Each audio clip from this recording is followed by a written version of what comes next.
After that, you decide to drift over to one of the spots where the philosophers habitually tout their ideas.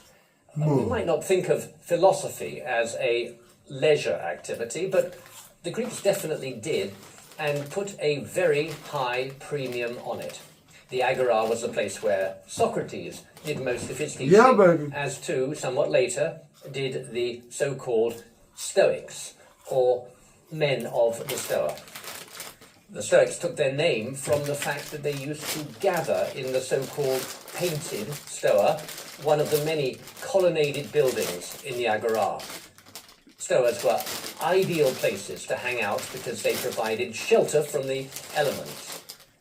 Bankers and businessmen would set their tables up inside them.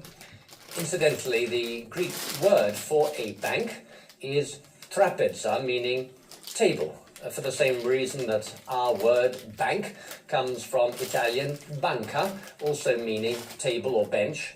You can't make a business deal without having a table. What's up, bitches? So after listening to some philosopher wittering on about being and non-being, you walk over to the section of the Agora where people have set up stalls and you make a few purchases. The Agora is one of those spaces where all sorts of different people hang out. If you happen to be a Greek from another city, say from Plataea or Argos, you'll hang out with other Plataean and Argives at the special spot that they frequent. After you've had your fill of the Agora, you dispatch your slave with your purchases and idly saunter over to one of Athens' many gymnasia.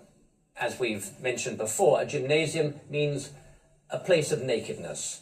It was a kind of leisure centre, rather like a Roman baths. It typically included a wrestling ground, a running track, and a bath. Many gymnasia also possessed a lecture room, so you could get educated as well as get fit. The two most famous gymnasia in Athens in the 4th century BC were the Academy, the home of Platonic philosophy, and the Lyceum, the home of Aristotelian philosophy.